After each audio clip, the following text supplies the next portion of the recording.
All right, good evening, everybody on Soar Radio, two-time Stellar Award winner, the best internet station of the year. This is Reverend Rick McCain along with my baby, my girl, my boo. All the titles you want to have, Brenda McCain. How you doing, baby?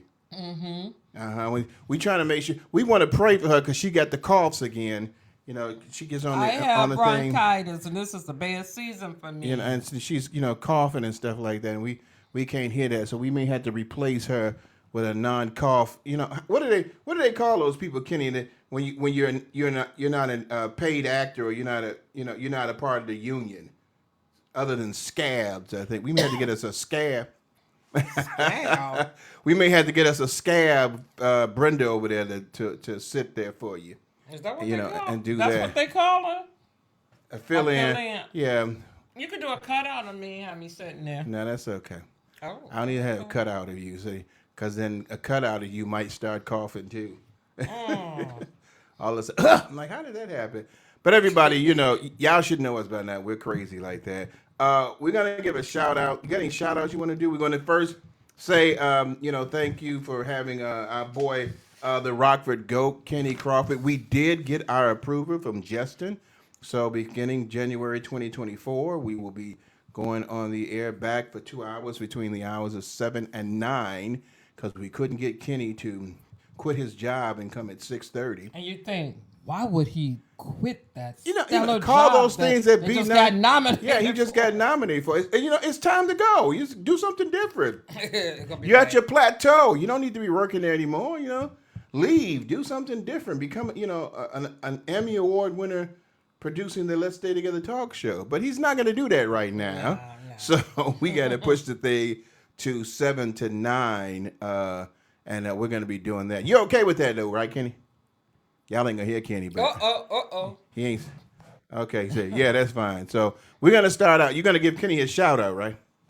You want me talking and coughing? I want you talking, not coughing. Congratulations to the GOAT, Kenneth Crawford. He was nominated, his station that he worked at was nominated for, what was that, the Emmy? You got to ask Kenny. What Kenny?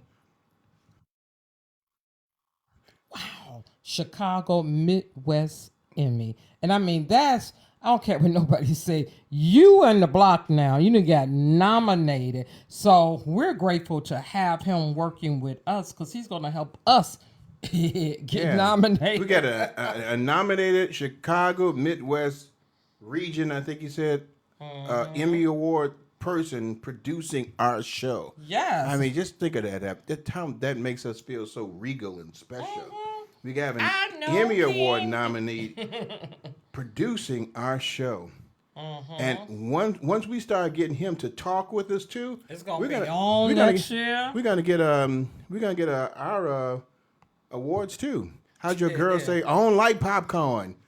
Ooh. She's Reverend Rochelle. Yeah, she did. But you got any other shout outs you want to do before we go on, because we got Sheldon and them coming up soon. Okay, I do want to do a shout out to the SFL Sisterhood for Life. The big event welcomes the Emerald City, an evening of empowerment and elegance, this December the 9th from 5 to 10 p.m. at the Glen Woody Golf Club. And I am being honored. I'm so grateful for this, but the tickets are there. You could get tickets.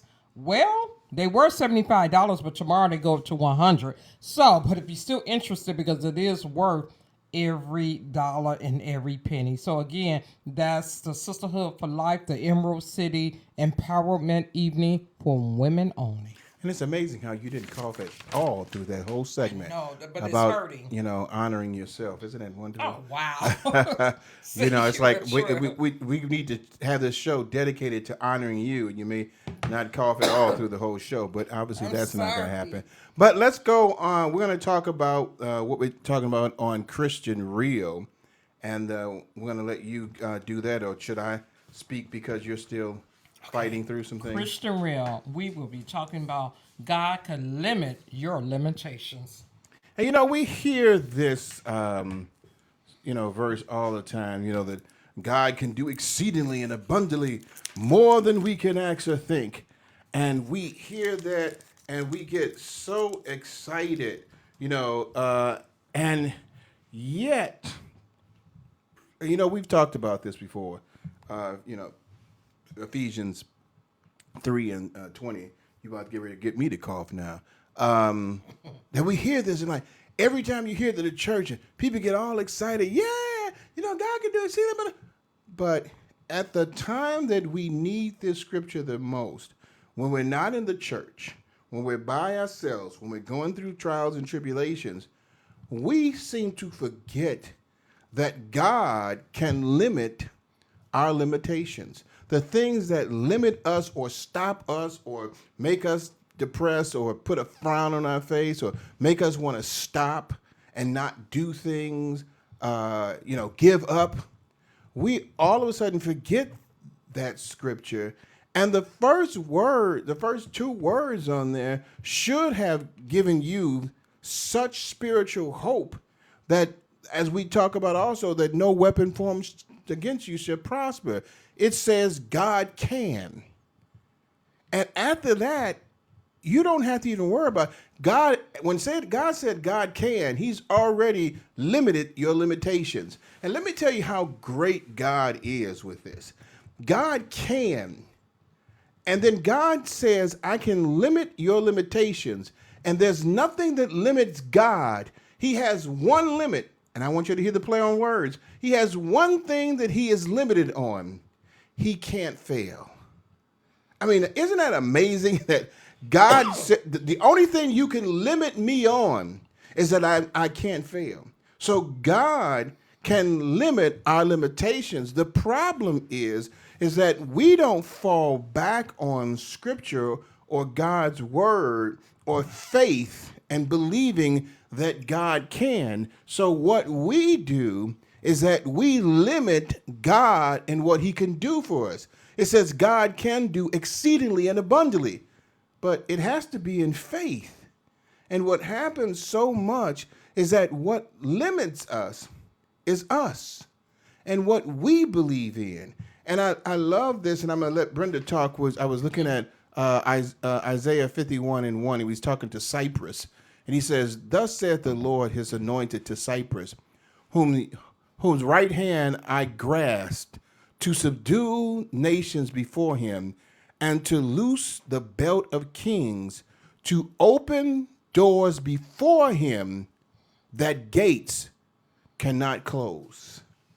He is basically saying, you might be limited by what you can do, Cyprus, but I'm holding thy right hand, and I'm going to subdue the nations before you. I'm going to make them fall before you. You're limited on this, but I'm not. I'm going to limit your limitations. I'm going to loosen the belts of the kings, and I'm going to open doors before him that gates cannot close. And so God is telling Cyprus, even though you are limited by what you can do, even though these kings may in themselves can overpower you, with me, everything is going to be open so much that no one will be able to close the doors of the blessings that I'm about to give you. And I just want to hear this. No one can close the doors of the blessings that God is going to give you. No one can close the doors or the gates what Cyprus is going to have. But you know who can? You.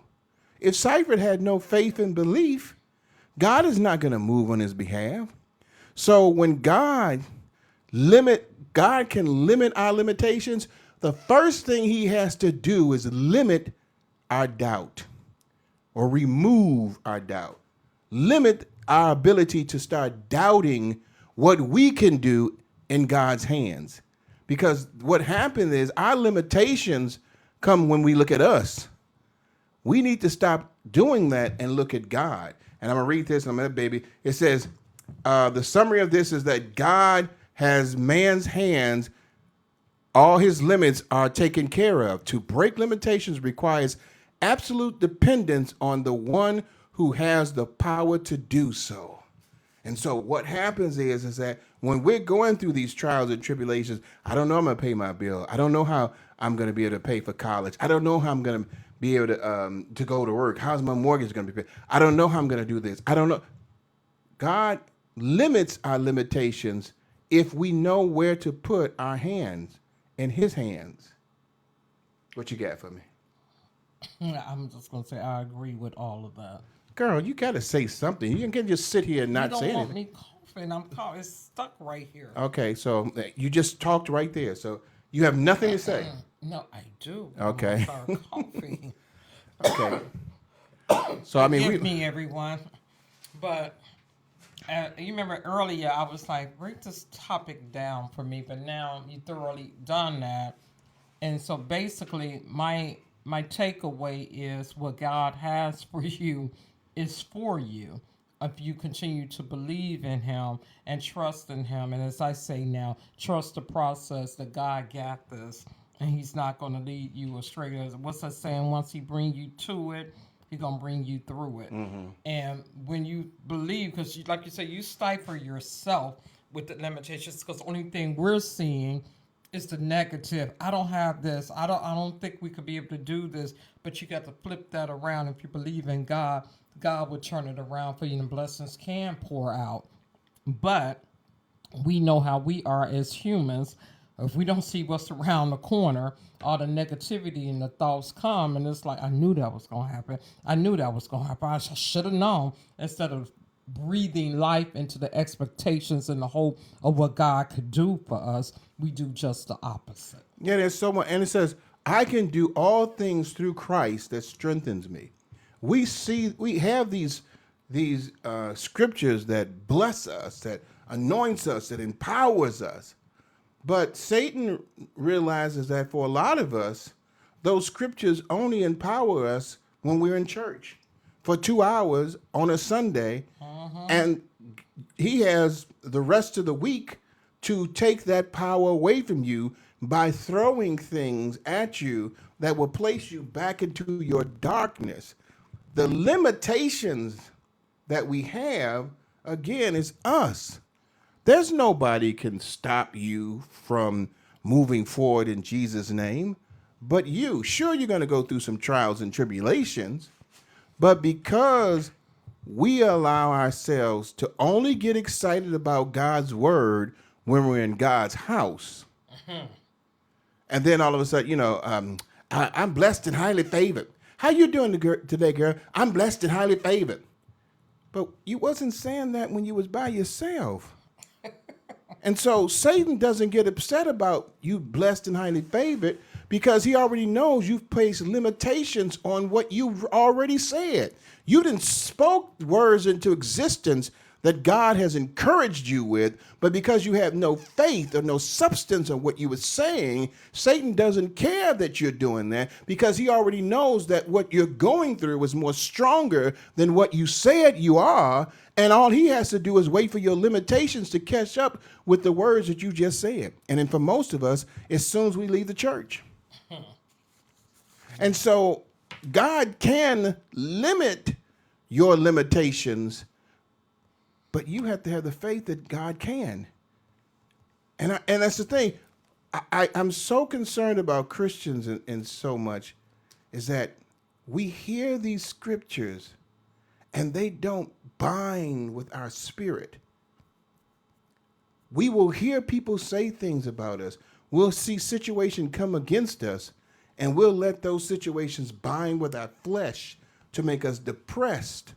But we don't use those scriptures as a weapon of warfare against the principalities of darkness and fight against it. We just say, girl, Satan is busy. We want to give Satan credit, but the scriptures is right there saying, no weapon formed against me shall prosper. So we need to be careful about the words that we use and the things that we do, because we limit ourselves by letting situations supersede God's ability to limit our limitations. It can only be done by you having faith. It's like a real quick when it's talking about that. We talked about the prostate cancer, I didn't know how bad it was or not. I just told Brenda, I'm like, hey, it's in God's hand. I'm not going to limit I'm not going to have any limitations on what God can do. I'm not going to limit it. He broke the limitations by putting in me a strong spirit that would just say, hey, this is in God's hands. Whatever he's going to do, the Lord giveth, the Lord taketh away. And, by the grace of God, everything has been great. Now, I got to go through another test again on the 30th to see if it's increased or anything or not, but it's still in God's hands. Now, let me just say this real quick. It's not that I have forgotten about it. It's not that I don't think about it, but it doesn't overtake me to the point it limits me from having joy, excitement, encourage others as I'm going through. Because I know, like he did for Cyprus, he can open doors that no one can close. Amen. And if God says you're cured, you're cured. But you have to hear God speak. And we got to talk about a lady here now. God told me to. We're going to talk about that later. Let God speak. Don't you speak for God. God told me. God told me. No, just let God speak. A lot of times we want to speak and make it seem like, ooh, God, this girl is spiritually powerful because God told her. We like to do that sometimes. God told me to do this. Then let God speak and just follow what he says. You ain't got to give no proclamation of what God is telling you. Just do it. Okay. And let God speak through your obedience, not through your words. Don't be like Moses and hit the rock when you're supposed to speak to it. Huh. Be still and let God limit your limitations by just being obedient and follow him. Now, I don't know if... they're in the waiting room. Are they in the waiting room? Yeah, I just want to say this shout out. How do you know they're in the waiting room? They told you? Mm-hmm. Okay. Chris Bass, thank you for joining us tonight. Forgive me for coughing. And Mary and Ebu Silla, thank you for joining us tonight as well. And please, this is the last time I want to hear you say anything about coughing. You don't want me talking. No, but you just, I don't want you to just, forgive me for coughing. Forgive me. Then they company. Sheldon know how we are. We crazy. Cayenne don't. She gonna find out. She gonna find out in a second. We crazy. So forgive us, we've Miss been Beautiful. married almost 30 years. So yeah, we fight. Yeah. We gonna fight everywhere. People gonna know. We don't care. That's my baby. Our cousin. That's my baby, my girl, my boo, and I love her.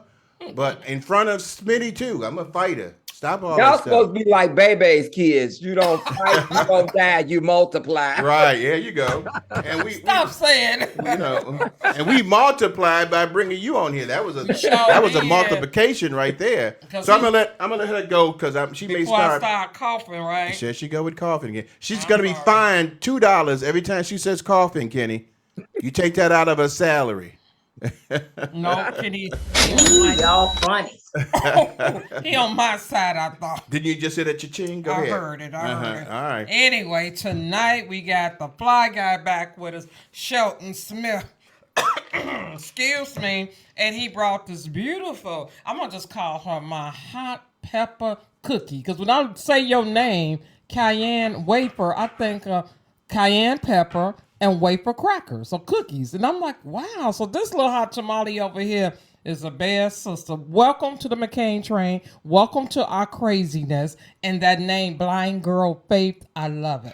So thank God you're going to hear the craziness with us. But we got a nice topic tonight, OCB bodybuilding transformation with Blind Faith. And this girl is going to do her thing. So Smitty, welcome back, darling. It's been a whole month.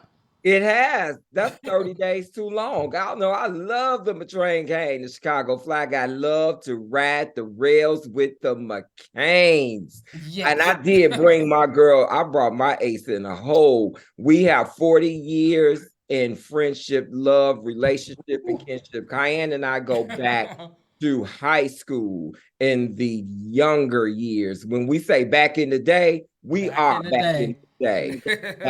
That is really my sister from another mister. And I am proud to bring her to Soar Radio and the McCain train. So Soar Radio listeners, hold on tight because you are on for a ride. Yes, we are.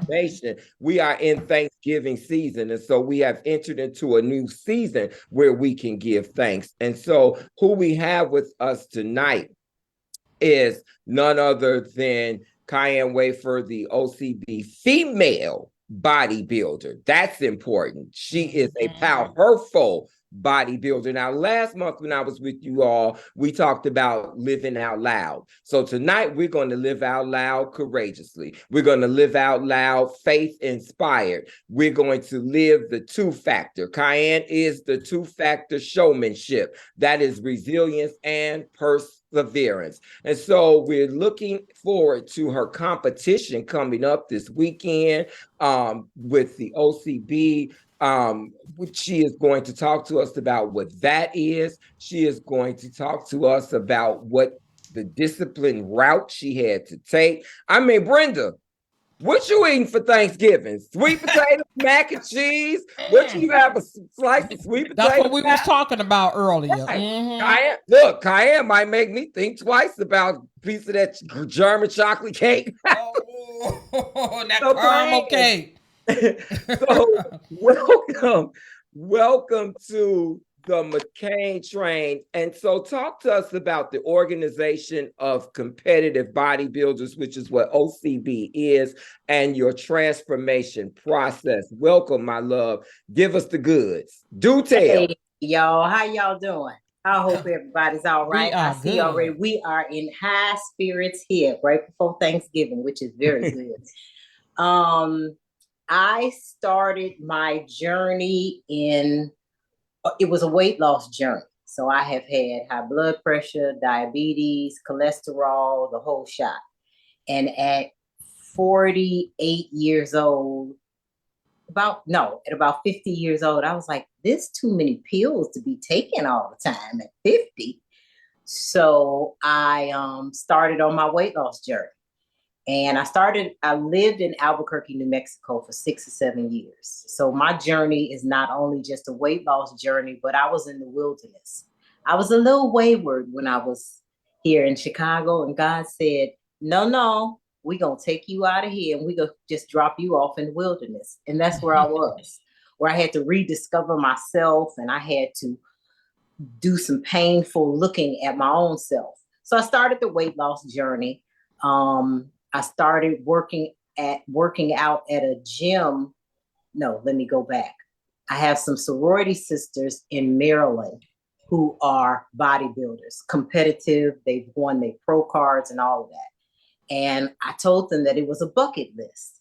So they told me you should start. I went home, I did some research, and I started in Maryland. I started the transformation in Maryland. So in Maryland, I started at 230 pounds.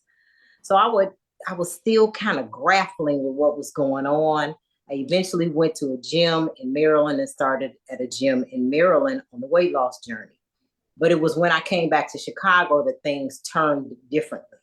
My mom died in August of 2022, and I had to rush back home to be my father's care provider. So I sold everything, left, I still had my career, but I had to change jobs, and I came back here. So a good friend of mine told me about Fitness Boutique by Tiffany. And the owner's name is Tiffany Cole. Shout out to Tiffany Cole and all my titanium booze. I love them, love them, love them. But I talked to Tiffany, and she was like, well, I got a bodybuilding team for women. And I said, okay, let's do it. And I've been with her ever since. And it has been a magnificent ride. I have a coach. Tiffany is the head coach. And then I have Ashley, which is my coach. And then I have a trainer, and his name is Derek Abel. So that is where the journey really began. About April 2023. I just went head first in because my mom had passed away, and I have a very close relationship with my parents. I was grappling with a lot of grief, and I didn't want to turn around and do the same things I had been doing. So when she said, come on, I said, okay. And I've been doing it ever since. The next thing I know, I was like, okay, let me do transformation first to see how bodybuilding really is. That was in June. We started the journey, and here I am now. Cayenne, how much weight did you lose overall? So overall, as of today, I have lost 97 pounds. Oh, that's awesome. okay. That is so beautiful. That is awesome. 97 pounds. And she said how her mind set, this is what I'm going to do to lose the weight. The extra blessing came with the training, the bodybuilder training to help push you to go through it. And you're a Delta, right? Yes, ma'am. I am a part of Delta Sigma Theta Incorporated. That's right. Yeah, I'm not in a sorority, but you better shout them out. So anyway, shout them out. I am just so in awe of you. Go ahead, baby. I didn't have a cough coming up, so go ahead. I want to get to the meat of this because you have a name called Blind Girl Faith. What is that all about? Talk to us about that because there's some power in this name. Mm-hmm. So on Instagram, I'm Blind Black Girl. So my cousin, shout out to Kenya Asa. She has been, she's my main source in pushing me to continue on. But I have something called Stargardt disease. Stargardt disease is macular degeneration in children. And my parents had the trait, and I got the disease. It skips every 5 generations. So yours truly was the one who got it. And what it is at a certain point, my retina is completely scarred, but my peripheral vision is still intact. So I can see things head on. It's like if you took a lens from your glasses and you scraped it on the concrete, and the whole center of that glass was all scratched up and scarred up. That's how I see. So I can see out the peripheral vision, but I cannot see head on. I have to get in people's space to actually see them. It gets worse when you turn roughly in your 20s. It's supposed to get worse, but I drove all the way up until I was 38 years old. At 38 years old, they said, okay, Ms. Wafer, that's it. So I've been legally blind literally all my life, but it just got to a certain point at 38. The blind girl part came in. My cousin we were just talking about names and what I could do and just different things like that when I was kind of grappling with what was going on with me 20 years ago. And she came up with the name and it just kind of stuck. So that's what it is now. So that's kudos to Kenya, right? Yes, that is kudos to Kenya Asa. Okay. I love. Now she got me coughing. I love that because I just want you to talk to some young girls right now that possibly might be going through some situations of blindness and how you triumphed over that by being, not allowing no weapon, as the Bible said, form against you to prosper. You stayed strong, but there had to have been a weak period. Talk a little bit about maybe the weak period and how you were able to stand strong against that to help some other people out there that might be going through some issues. Well, honestly, my mom, if she was here, she did not allow me to lean or use my Stargard as a crutch. I had a mother who literally pushed me to do whatever it is I wanted to do. And then I also have a very strong family at Trinity to push me. So I kind of never did the why me. I've always been like, well, why not me? I mean, it happened. You can't dwell on it and you got to keep it moving. So I've never been that one. And I don't know if that's strength or if that's just the way I was raised. But honestly, I've never used my vision as the crutch of what I could not do. Even now, so I'm going to give you an example of not using the crutch. Today, I went to the gym at 3:45 a.m. I got on the PACE bus, but I may have to go to posing class, which is at 329 West 18th Street, and then go back over to 2180 South Canal to go to my other training.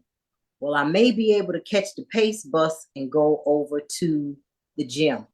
I may even be able to get it to 329, but I may not be able to go to Canal Port, and it's right down the street. So I Uber. Now, mind you, the people who are in my boo, who are my fitness boos and titanium boos and all of them, most of the time I don't ask them for anything. I just kind of get it done. Mm-hmm. I know that sounds really strange, but I to tell the young girls you have to tap into the inner you. I can't rely on nobody because that's just not me. A lot of times I have a straight face. I'm really a cream puff, but a lot of times the straight face is just that it's my independence, and I just don't want to get on people's nerves. So a lot of times I do a lot of, I'm sorry, wait a minute, y'all, let me get, but you have to tap into the inner part of you that wants to be strong, that wants to continue on. And it's a God thing. I know sometimes it don't feel like he's here, but I really have learned in the last years that he is here and he shields us from things that we may not need to do. His no doesn't mean no all the times. It may mean not yet. So in that not yet moment, that's where you got to grab on a little bit tighter and give yourself the strength and just pray and pull yourself up. Amen. I'm gonna the tell you one deacon thing. Is proud. The deacon is proud. Yeah. The deacon is proud. I want to say one thing, but I'm gonna let Sheldon even talk or ask a question. I'm a cream puff too, by the way. I just want to let you know. I'm kind of like a cream. It may sound like I'm a little, a roaring lion. I'm a cream puff too. I'm Lord have mercy. No, I'm not. She's a spoiled puff. That's what she is. I'm a cream puff too. Like, yeah, okay, cream puff. That's She's like the sourdough cream puff. Oh. Well, you get no Oh. macaroni and cheese next time.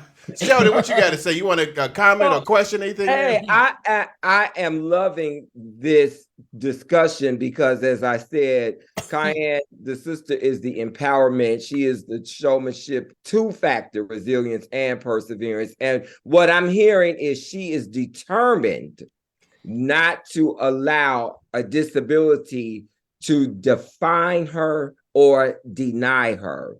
And that is exceptional. So, Cayenne, with the training process, talk to us about the discipline, because you lost 97 pounds and you don't just lose 97 pounds. I don't care what kind of dextrim you're on. So, y'all remember dextrim? Yeah, that's all. Yeah. So talk to us about the discipline of a proper diet, portions, what's in carbs, should you eat meat? What should we do? Okay, so in this process, when you get to the bodybuilding phase and you have a coach and a trainer, it's things that they gonna cut out. But before this, what I started doing was I cut out soda. I didn't quite eat as many carbs, but what I tried to do was I tried to keep moving. So what I did was when I lived in Albuquerque, I bought a treadmill for about $100. Well, every day on that treadmill, I would try to do 30 minutes every day religiously until I joined the gym in Maryland. And they said, okay, in order for you to do this, in order for you to start this bodybuilding thing, you have to lose maybe 50 pounds. 50 pounds sounds like a whole lot, and it really is. But don't say 50. I got to lose 5 by the end of the week. Or I got to lose 3 by the end of the week. Don't look at the 50, look at the small goals. So what I started doing was I started going into my garage, since I don't drive, and I started doing the treadmill, and then I would go to the gym. So I started going to the gym 2 times a day. I would go to the gym and do my exercise with one of my trainers, and then she would tell me, okay, now you're going to go home and do 30 minutes on the treadmill. So in my mind, I also, being a woman and being vain, I got tired of the back fat. The back fat is a deadly thing. It's deadly. Especially in a, it controls what you wear. Oh, yes, indeed. Yeah. I was tired of pulling them girdles way up and trying to I got sick of that. That was to me. And everybody knows that I kind of like dressing. I kind of like putting on clothes. And sometimes the girdle just couldn't hide what you was trying to do. So I said, okay, the way we gonna have to do this is you can't eat Snickers. My favorite thing was ice cream with Ben and Jerry's American Dream. Baby, I could eat a gallon of that. Eat that. I could eat that whole thing. That would be my dinner. You thought about that back, didn't you? Yes, I thought about that back. And I said, I'm gonna have to stop this. So in my mind, Smitty, I cut back on a lot of different things, and then on top of that, I just couldn't eat it. So I don't drink soda. Soda, I found out later on, the carbonation, it bloats your stomach. You gotta cut. I don't even drink soda, and I'm getting bloatness. I'm like, what's happening? But go ahead. So as far as the food journey for a bodybuilder, it is very different for somebody who's just it's not different. It's just they tweak it a little bit when you are getting ready to compete and as a bodybuilder. So my diet as of June, I have 2 ounces of chicken. 2 ounces of chicken, 20 grams of rice. No, 50 grams of rice. I'm sorry. 2 ounces of chicken, 50 grams of rice. I have 30 grams of avocado. Now eat that 2 times a day because you eat 6 meals in a day. So for breakfast, I have 20 grams of oatmeal dry. Okay, my I'm hands up like a student here. okay. You Yes, say ma'am. you eat 6 meals a day. They're small meals. They're small meals, Okay, because I'm like, but what happened to the normal three? So you have to double up on them in small portions. so I do smaller portions. Mm-hmm. So I have for breakfast 20 grams of oatmeal. I have 3 ounces of chicken. So then for lunch, I'm gonna go back to my chicken, and it's a chicken breast baked with no salt. You use the no salt seasoning. So I put it in the air fryer. So I have Mm-hmm. 3 ounces of chicken for lunch. I have 50 grams of rice, and I have 30 grams of avocado. 4 hours later, you go back to the same thing. You got 3 ounces of chicken, 50 grams of rice, cooked, not uncooked, cooked, Okay, is and it then white you rice, brown rice? jasmine rice. Okay, John. Okay. And then you have your 30 ounces of avocado. For a snack, I have a smoothie, but you make your own smoothie So you with can make whatever you want. right. You think you can. So then for dinner, I have 2 ounces of turkey. I got 50 grams of sweet potato, and then I got 30 grams of broccoli. It doesn't seem like it's a lot, but if you think about it, if you notice, there are no sweets. Your sweets is Right. your right. So that sweet potato, Shelton, is Smitty, is cooked plain. Boil, mash it up, put a little cinnamon, a little nutmeg, a little vanilla. That's it. Oh, that's your sweet potato right there, then. It is, but most Without the people sugar and the butter. correct. Mm-hmm. Your husband is looking like, I'm just trying to look at grams and stuff like that. That is a major diet. Yeah, I mean, It 'cause is. It's a make. And now, mind you, that was my diet. Some Mm-hmm. people's diets are different. So one of the young ladies that's a boo, she can have peanut butter. I can't have peanut butter. It's according to what your coach feels is going to help you. So my two coaches that I have, Tiffany and Ashley, get together and they count out the macros and they count out the calories and they do all that.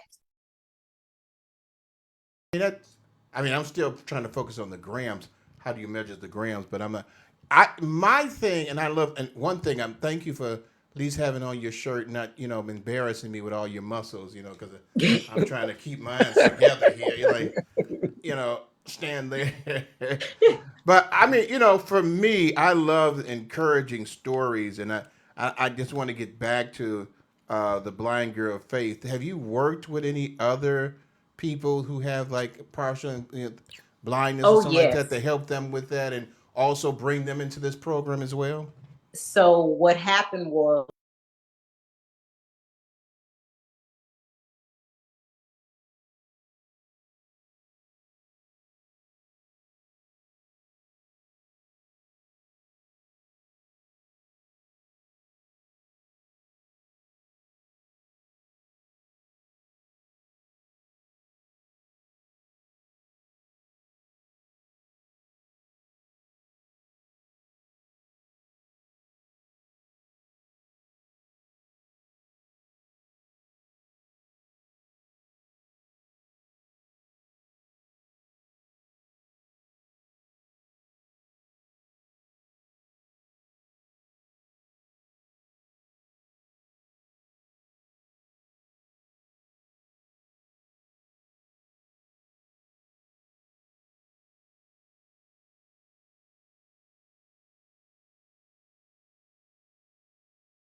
And in that internship, I was able to move up in my grade. So now I'm a GS-12. I now work for the United States Department of Agriculture, and I work in the Forest Service section. I've always worked with people who had disabilities. And we've always kind of partnered and done some things and helped each other out. And I guess that's what the faith part is that sometimes I just went off the blind. I just went, not to pun, but a pun. I just did it blindly. Mm-hmm. I just said, okay, I'm gonna go to Iowa.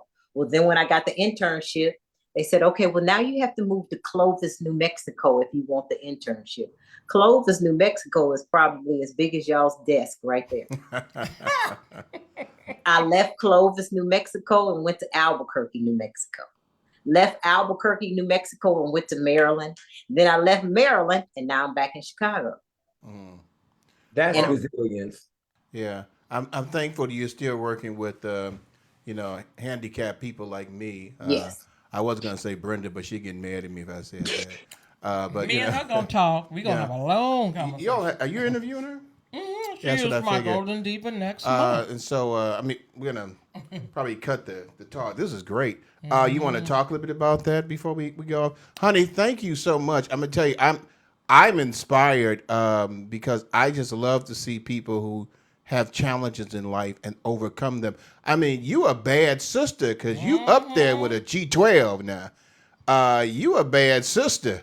You doing some things, boy. I mean, I don't care. I don't care what and ain't no. We just talked about God limits your limitations. You didn't get limited by anything, and it takes a lot. You got to have some intelligence to get up that high. So you a bad sister. It ain't nothing but Jesus. It ain't nothing but Jesus. Ain't nothing but, I can't take no credit. I can only say it's all been God. Amen. And that's what I love about her. Just trusting him and what's going on. Now I trust him with that. I got a few other little issues that I gotta trust. Don't we all, honey? Don't we all? For the most part, I went to all those places and I didn't even have family there. Nothing.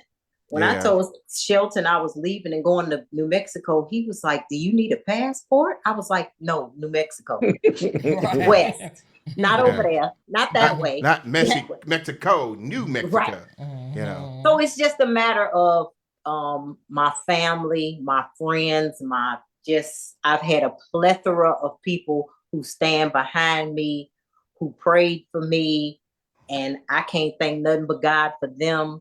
The journey that I'm on now, the women who are in the fitness boutique and who are in Titanium Fit Booze, Tiffany, Ashley, Derek, they have all been, I can't say enough about them, how great they are.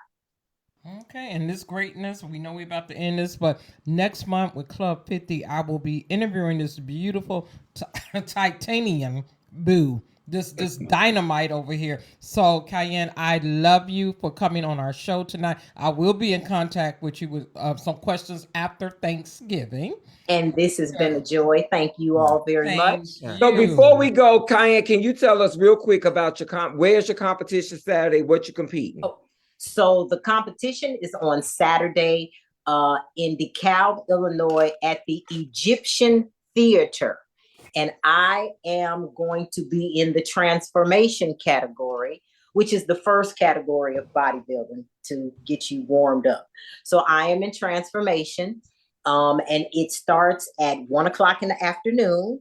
I'm not sure what time it ends, maybe about 6-ish. So it is a full-blown bodybuilding competition with men and women, and the Titanium Bulls have at least 11 or 12 women who are competing also. So we are there. We're going to be strong. We holding it down, and we're going to sweep up these ends, as we say. Well, you have already won, my sister. Yeah, I'm going to tell you something. I like that Titanium, was it booze? Titanium Fit Booze. That's good. Brenda, are you fit? I might look fit, but I broke down over here. Brenda, come on and go to me you can go to me to her class. She starts with intermediate. She's at 329 West 18th Street. And we can go every day of the week. We can go on a Saturday Oh, morning Lord. if you want to. Oh, you hear me? Oh, Lord, every day, huh? But you know what? I'm praying for you, and I'm going to do better next year. I want you to say pray for her because she like, every No, no, every no, day. no, no, no. Men can come too. Okay. 329 West Well, 18th Street. I mean, Y'all can meet us over there. we Meet we may have to do Saturday that. morning, Is 9 o'clock. it free? Well, if you my guest, I think I could convince her to give maybe a class for free. Okay, because I'm like, hey, free. You can't 9 beat. o'clock at 9 o'clock in the morning. Oh Y'all my can meet us God. there. We can 9 set o'clock in this the up. morning. This was downtown, ain't it? Yeah, no, 18th Street's not downtown, but it's close. It's close. Yeah, it's close. It's we've been past 18th Street many a time. Yeah. Yeah, we've been past it many a time. Sheldon, I'm gonna give you a last word, man. Congratulations, Cayenne. I just want you to tell people how they can follow you and Blindish Faith Girl on all your social media platforms. So my Instagram is blind black girl, and then it's Cayenne Wafer on Facebook and Pepper6868 on Instagram. Yeah, little hot mama. Okay. Sheldon, man, appreciate you giving up your time for this to share with that. That's what I love about you. You're a brother that's always encouraging people. I'm gonna tell you something. This boy. That's how we live out loud, Rick. We living out loud, brother. This guy is everywhere. I think even Where's Waldo looks for Sheldon. I mean, because everywhere. Because Sheldon is everywhere. I mean, yes. I know that they say God is ever present, but Sheldon is like everywhere. You know, how's that song go? I've been everywhere, man. I mean, Sheldon is just beautiful everywhere. soul. Beautiful soul. That's a good brother. Yes, he is. Yes, we gonna keep him. We'll keep him. Okay. I appreciate. I mean, I don't know about this one over here. She might be gone next season, but we'll keep Sheldon. They might go. If I go, they go. She been with me for over 30 years. She ain't going nowhere. She didn't lock the key and everything. Get fit with her starting next year. Not no New Year resolution. We ain't gonna do that. We ain't gonna even say I'm that. already on the treadmill. I know. I'm busy up until the end of the year. We're coming in January. You all can call me at any time, and we will go to the class. She has intermediate. She has yoga. She has Pilates. She has bounce. She has a glute camp. She has a total body camp. She has all of those things. She will start at intermediate. You're not going to kick off where I'm going to be, because I'm not even in her advanced class, believe it or not. But she has classes, and they are excellent. Okay. Yeah. Well, baby, if you game, I'm game. Yeah, I'm just 18th Street from here is kind of far, but we'll make it. And we can make it to plays. We can make it to put our body in play. Correct. There you go. It's a lifestyle. Health, fitness, and wellness is a lifestyle. Yeah, yes, it is a lifestyle. And I'm right. My lifestyle right now needs to be not eating. I mean, it's a bad time with holidays coming up too. My goodness, I'm telling you. But you just gotta say no. My mind says no. But how do you say no when they got double good, easy, cheesy staring you in the face? I'm telling you, Sheldon, you didn't help me out of the realm. All right, I was working on the word no, but I went into a Fonzie's as soon as you said that. Double easy, cheesy. Double easy. Lord. Don't think that on Saturday when I get up, when we done with all of this, I probably don't tell me you're gonna backslide. I'm gonna eat. Saturday, I'm waiting on my sour Mike and Ike's Boston baked beans, maybe a little piece of German chocolate cake. But mind you, I can't eat a lot of that stuff because I've been off of it for so long. Yeah. However, I'm gonna slide about 5 of them in my mouth, though. I'm gonna try it. Just for the satisfaction. Exactly. I'm gonna tell Kenny I'm gonna have to do better, because I know this thing is only supposed to be like segments only be like 15 to 20 minutes, but we always last over. And we've got a award-winning nominated person producing our show in Kenny, so he's gonna keep me in check and stuff like that. Rick. Congratulations, Kenny. Thank you, brother, for your patience. Yeah, we appreciate it. I mean, he ain't saying nothing. I'm just saying something. He keeps me in line. And I'm thankful to Ruby Envy and Sandria. Does these names sound familiar to you guys? Ruby Envy is Kenya Asa. That's my cousin. Okay, she's beautiful. She is supporting you all the way on here. I love it. She is like your cheerleader here. And Sandria says, I am so proud of you and inspired by your journey. And Sandria is a titanium fit boo who has just won her bikini glamour, and she won bikini in first place at her last. Girl. Yes, at her last. Go, Bikini. Sandria. She's in transformation Hey, for the also. I think bikini. yeah, she's lost about 60, 70 pounds also, and she is a bikini mom. She's a bikini boo. Okay. Put her on the That's her cover of the cat. magazine. Okay, Yes. do something. Y'all need to come up with titanium. Do blue. they still have the jet centerfold? Do they even still have the jet? They still have chat? Yeah. Wait, seriously. All right, we got to get out of here. Hey, it was nice talking to y'all. Thank you all. And I look forward to Thank seeing your you. article. Sheldon, again, thank you, brother, for sharing. Always. It's Okay, All right. and I'll be in contact We'll with talk to you. Okay, you all have a good night. You You too. too. Good night. All right, bye-bye. Hey, so that was a great thing. We're going to go into some music right now. Today, or I should say tonight, our music is going to be from Tasha Cobbs. You're going to hear Break Every Chain, and this is about 8 minutes. It's the only song we're going to have. So we're going to let Kenny play some music here, and hopefully you all will stay with it. Hopefully you enjoyed that interview. And for those of you all on Facebook, we're going to have some interesting topics as well to talk about. So this is Rick McCain along with my baby, my girl, my boo. Listen up to this music and commercials. We'll be right back. All right. Kenny, you're supposed to be keeping me on check, man. Telling me no. Hey, Rick, you got to cut that off. Because I want to cut that thing off a while. That's why I was looking at Brenda. I was like, look at your time. Look at your time, because we got to do better for that in 2024. Well, you got that extra time. Where is it? You get one of I don't my know, but are you sheets? talking in your mic? What are you looking My sheet for? schedule, For what? topic sheet. I don't have anything over here. So I'll tell you what, since Brenda doesn't know what the topic sheets are, we're going to be, like I said on before, we're going to be going January the 2nd, 2024. We're going to be doing, we're going to be going from 7 to 9. We're going to take that back that 30 minutes that the devil stole from us. And get back onto the 2 hours, because I think we need the time, and I think if we have that extra 30 minutes, it will be, okay if we go into a, subject where people are talking about something and we're enjoying the time. You can't find any of those articles, girl? No, I got the articles. I'm looking for my topic sheet. Okay. It was right. Talk about one of the articles then. It would be nice. Okay. How about, let's go with the migrants. This disturbed me a little bit. How Texas just keep on sending the immigrants over here to Chicago and some other states as well. Migrants flown to Chicago by Catholic Charities in San Antonio, even with winter approaching and no place to sleep. Rick, they just bring them here, fly them in. Catholic Charity do not even pick them up. They have to rely on some relatives of a sort to get them. And from that point, they're just dumped on the streets.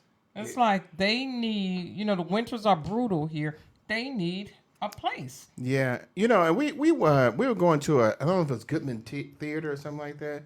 And we went past Steppenwolf, yeah. And we went past the one of the police departments out here in Chicago. And I literally thought when they said that the immigrants were living, in the police station, I thought they was inside.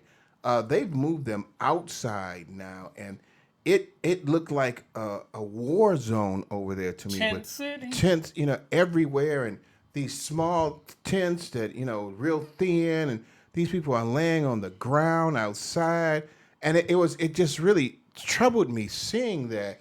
And then now you hear that the Catholic Charities, which is basically the Catholic Charities, is there to help, people in need, and the Catholic Charities in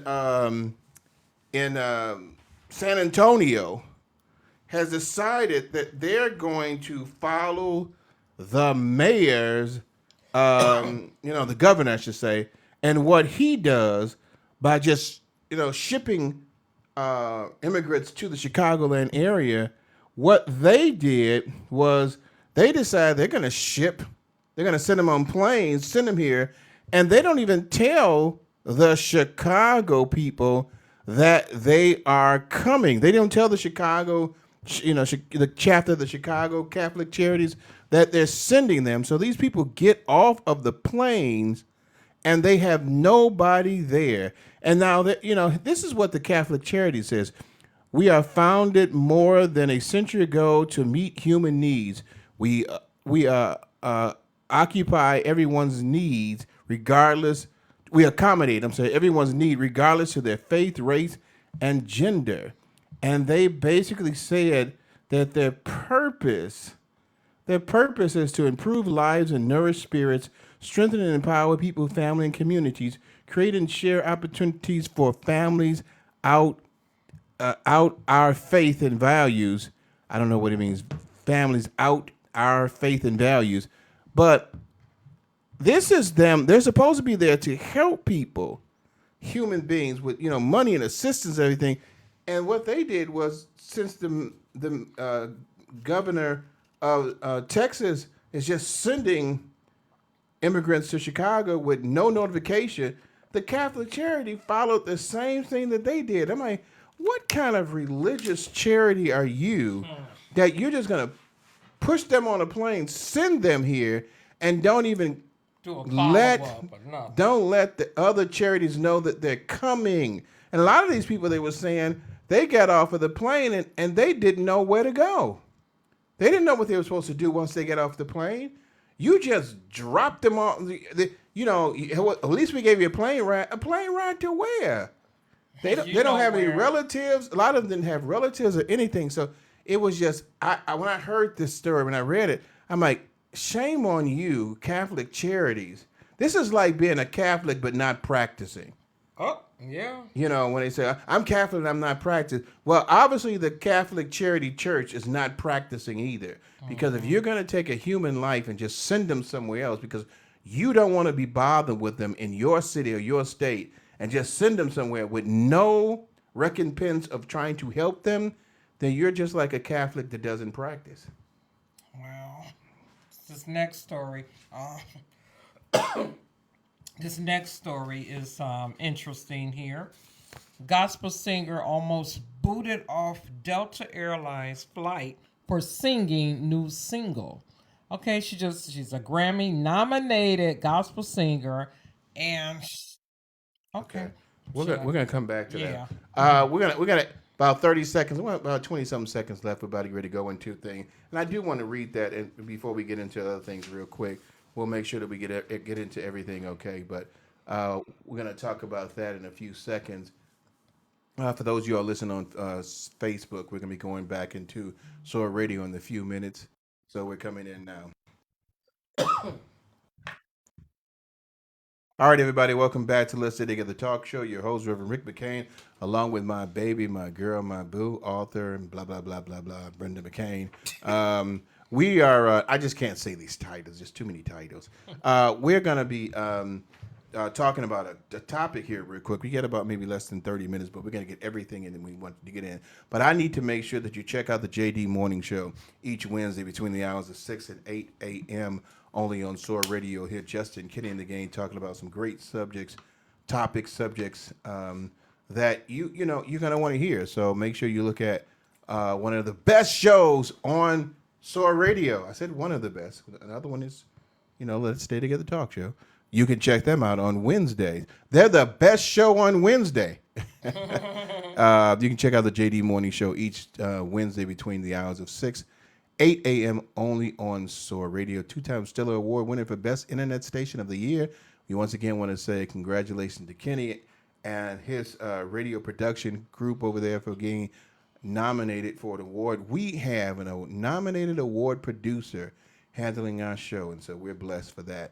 I want to read out this thing for the Lyric Opera of Chicago. Invite you to smile and laugh along with Denizitti's The Daughters of the Regiment, a charming romantic comedy full of dazzling vocals and fireworks. The spirited Marion, a founder raised by soldiers, loved Hampson's Tito, but things get complicated when her aristocratic ancestries are revealed. Will she choose love or social status? The Daughters of the Regiment is on stage at the Lyric Opera House now till November the 25th. You can get your tickets at lyricopera.org. And also, if you're interested in doing a radio show, make sure you check out Soar at soarradio.com. You can get your own radio show just like this.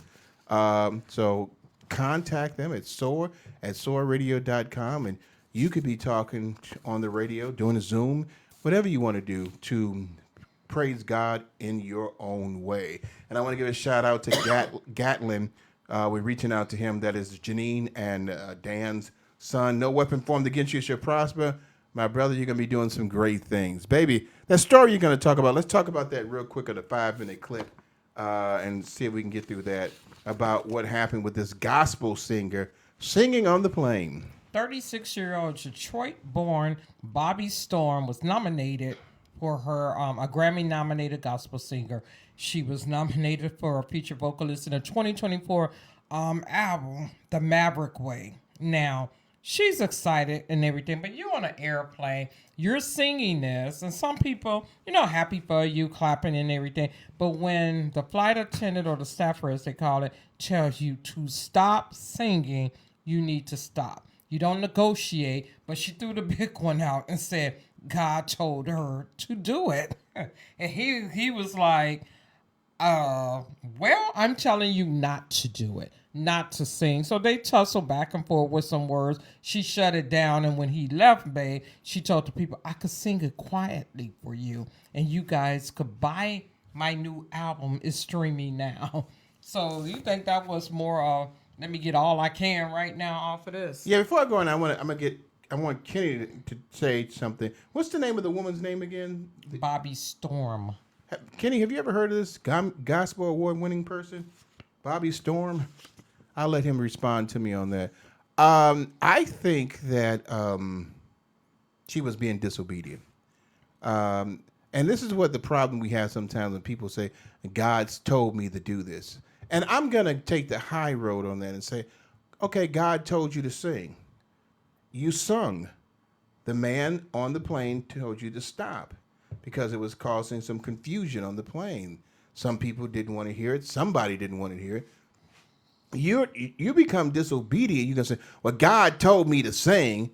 Well, the people on the plane are telling you, don't do that. Now, ain't nobody else getting up there singing, But I'm a gospel nominated and person. so now you're gonna put God in your mess. Then you need to stop doing that. It's like you were obedient. God told you to sing. You sung the song. He didn't tell you to sing the whole song. He just said sing. And God's word would make room for itself. And so after the point where they told you not to sing, and you're gonna say, I'm gonna disobey this and do it anyway. This people about to get ready to go 40,000 miles in the air. You may want to just listen to them. And this is when I get a little bit mad about God said. God is not the author of confusion.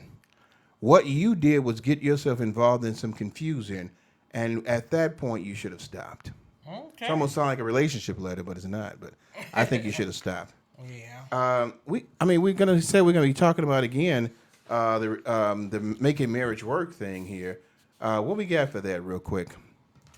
The topic for that is I love them in spite they wasn't made for me. They were molded for me. Right. I hear this a lot of time. I'm gonna spend a few minutes on this real quick.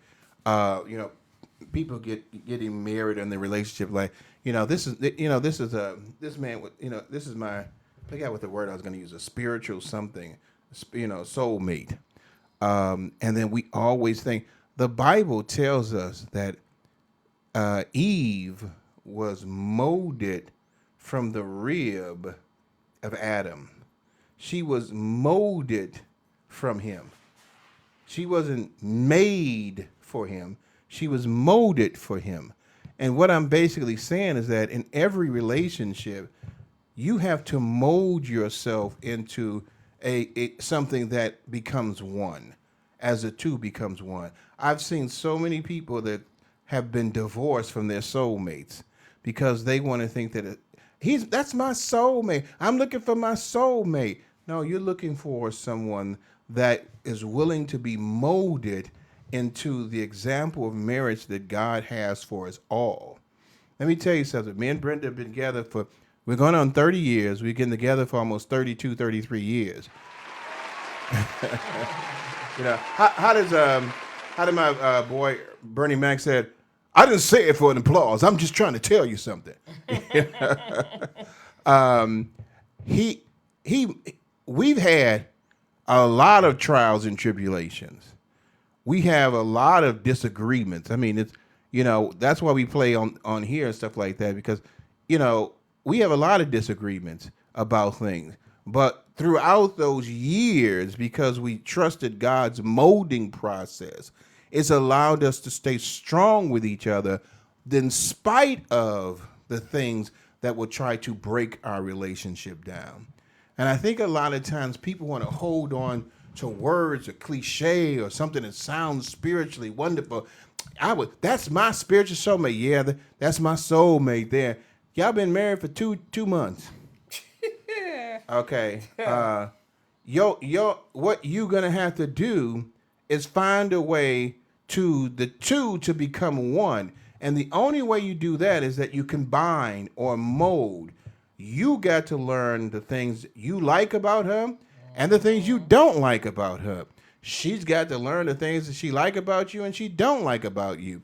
And then in those things that you don't like, you're going to have to mold them into the things that you like. Because there's a lot of things that Brenda does that I don't like still. And Brenda could tell you the same thing about me. But because we have allowed ourselves to be molded to a point where we don't allow situations or problems to destroy our marriage, we don't live on the premise of being a soulmate.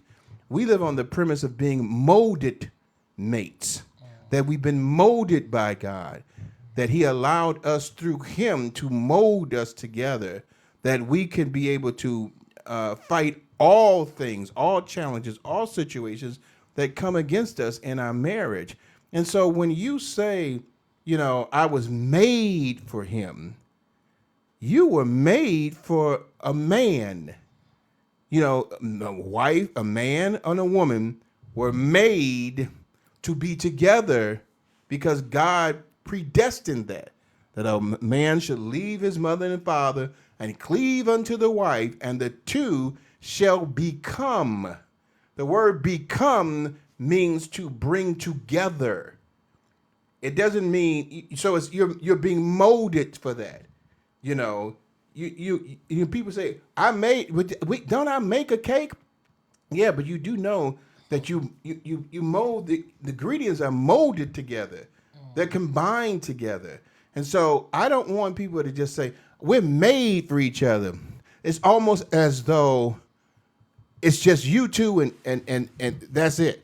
God hasn't brought another woman in my life. If that was the case, I'd be still miserable today because I was married once before. That person wasn't made for me. Matter of fact, if you ever listen to this radio show, I told you that God told me not to marry her, and I did it anyway with my stupid self. And God told me in less than 2 years, you will be divorced. And I'm like, okay, this can't be. God is an adjuster. In less than 2 years, I was divorced. That person left and divorced me. I have to realize that if that was the case, and you got some churches that say if you've been married once, you can't get married again. If that was the case, I would have never been able to have a relationship with Brenda because that person was made for me. No, that's the person that I chose. And Brenda accepted my choice. And from that point, we had to mold ourselves into the fabric that God wanted us to be so he can make a complete example of Christ Jesus in a marriage. We never profess to be perfect. We have all the answers. We'll share our trials and tribulations and we'll share our joy because what we're doing and that part of him molding us, we're reduplicating the mold and sharing it with you. So you can see the example of God's molding a marriage to be successful and stay together in spite of the situations that come against us. You got anything else to say other than I'm glad we molded to each other, but everybody know that we are transparent as a couple, and I think that's why we resonate with so many people. We love each other. We play with each other. I could be mad coming in here like, ooh, he got on my nerves. Or Rick could say, this girl just don't listen, as he always tell y'all. But anyway, he's my boo. Look at him. And he ain't Stevie Wonder today or the other one. Straight child, no. He My my eyes boo. okay. And I love him. And Smitty just says the sweetest thing. I'm going to say it, Smitty. He said, I'm glad you and Brenda met. I'm glad we met too. Thanks, Smitty. I am glad. That. I'm glad about that too. And you know, another guy said something to us when we was at the play. I think it was Saturday, because you know when we first started off with the plays and stuff like that.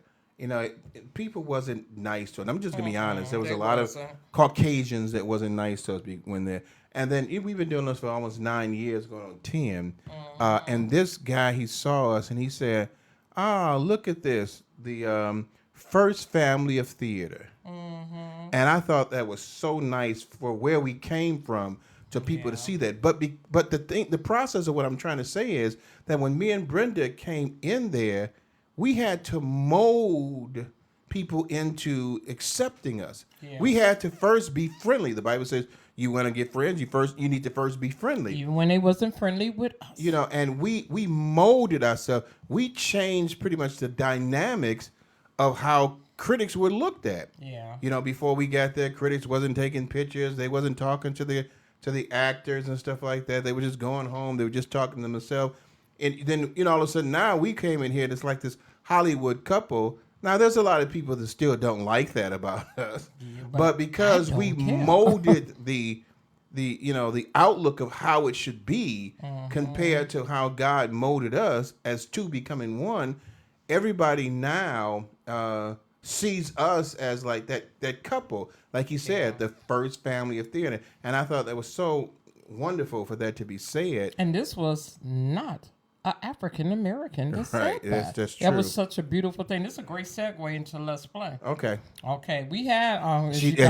You see, she also takes over. Well, this is a great segue to Let's Play. Now you're looking at the time. Okay. Here. We've seen some great plays this past week. Good segue though. Good segue. 3-star play, The Lion in Winter at Court Theater is playing into December the 3rd.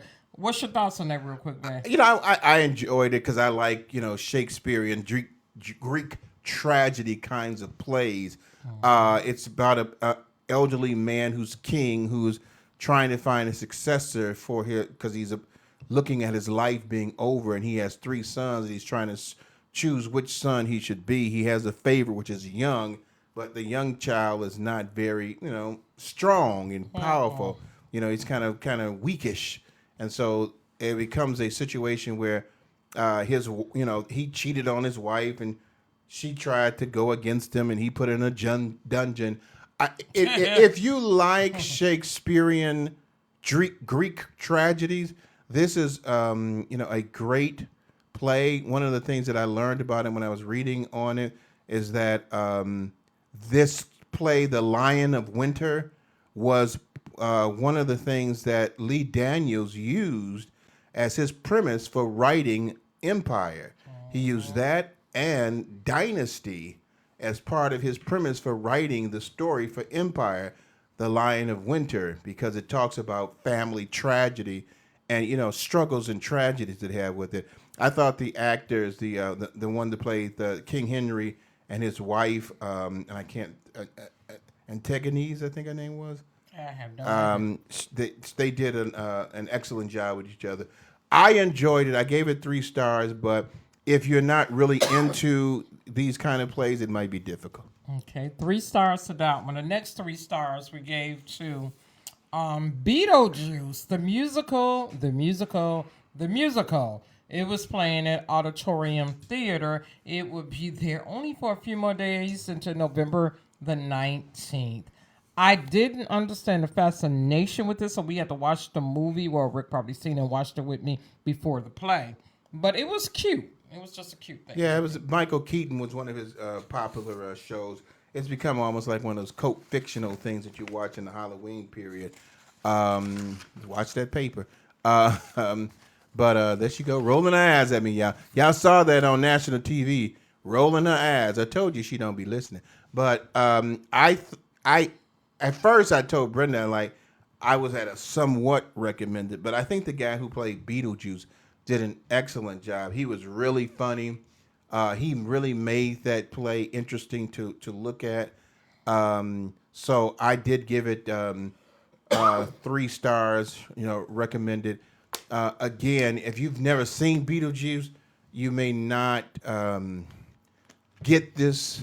I do know some other critics that saw it that really didn't like it. They didn't give it, recommended. I did give it recommend. I was close to doing, somewhat, but I gave it recommended solely on the top guy playing Beetlejuice. Did an excellent job. Okay.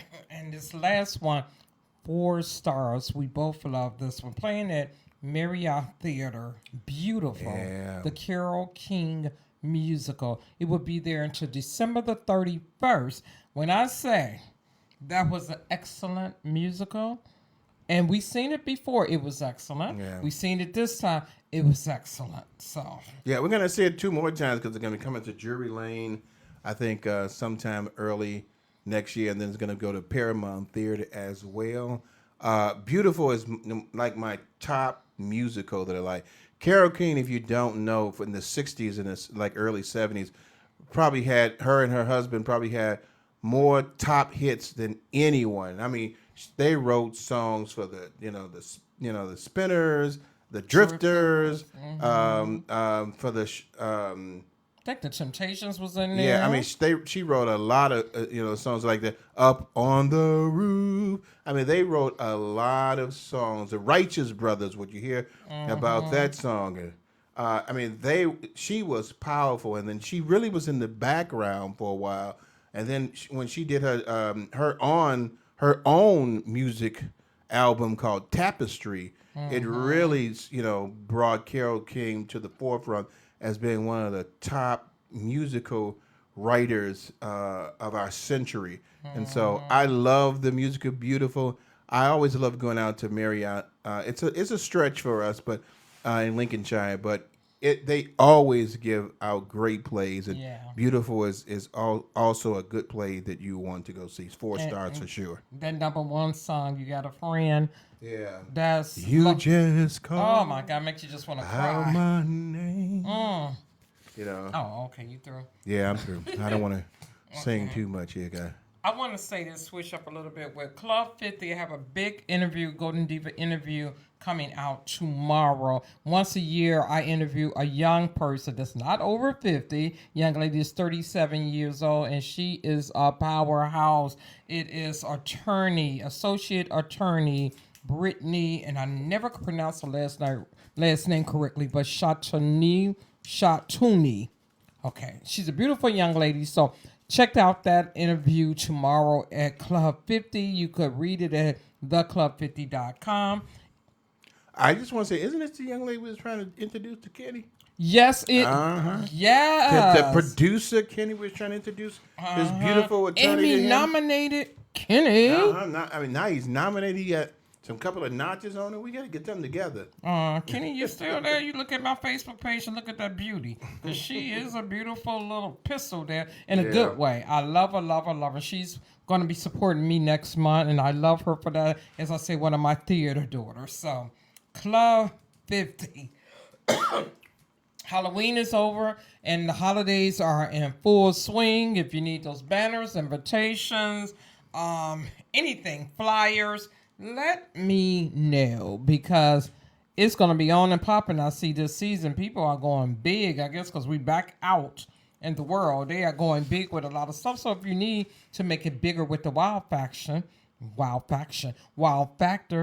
contact eBayDesigns@gmail.com. All right. I mean, we've been finished that up. So you had a relationship letter too, don't you? Yes, we do. This relationship letter. Dear LSTT, so the holidays are quickly approaching, and one of my acquaintances invited herself to one of my other friends' house. This individual did not invite her and had no plans on doing so. The young lady told her at an event we attended last week that she will be there. Now, she had the audacity to say she would be there with no invite, and she didn't even express that she would bring anything if she comes. LSTT, is that taking too many liberties? And friend not, should the friend allow her to come over in the spirit of Thanksgiving? Sincerely, this is not happening. That's the thing. This is not happening. I'm gonna let you go first on this one. I think she is Drink some water taking. too. I'm gonna let you drink some water because I want you to be ready for this because I want to be cough free. You know. So what In you the got? spirit of Thanksgiving, most people would say, hey, maybe she don't have nobody, she's not going home, maybe she live out of town, maybe she don't have a family, and she feel herself they close enough to close enough to have her over. If I didn't invite you to something, don't invite yourself. I think that's going a little bit too far. I'm not going to do the charity case with people. And then to say, if you are coming, you at least could say, hey, I'll pick up something and bring something. Just don't show up with a bag of ice. So this is a person who invited herself to someone else's Thanksgiving procession, and the person is going to let them come. They didn't say it was going to let them come. What can I say about this? I mean, it's Thanksgiving. Come on, people. If a person is inviting themselves to your house without letting you know, just let them in. You need servers. Oh, whoa. You need somebody to serve the food, and She got to work for her meal. and I'm not even saying she was gonna get any food. She invited herself over to Thanksgiving without anybody. So let her be a server. I mean, I'm trying to be nice about this, Let you in other the house. than just say, this don't leave it outside the door and do one of those Ray Charles and say hit the road, Jack. You're gonna need servers. You're gonna need a dishwasher. You're gonna need somebody that to take out the garbage after the food is over. You're gonna need people to get the coats and help out. And then after that, you can probably just say, hey, your tip is don't come over here like that without being invited. And the next time you can actually eat with us. Wow. As I'm being facetious enough, I think it's wrong for you to invite yourself to anybody else's place without talking to that individual. That's just something you just don't do. And so if that person is that bold enough, I'm just being facetious because I would do that. I invite you in and no, you ain't getting the plate. You finna serve the plate. Sure. You obviously came over here to serve me because if you didn't have any respect for me. You came here as a server because you don't respect me as a child of God. So obviously you're here to serve me.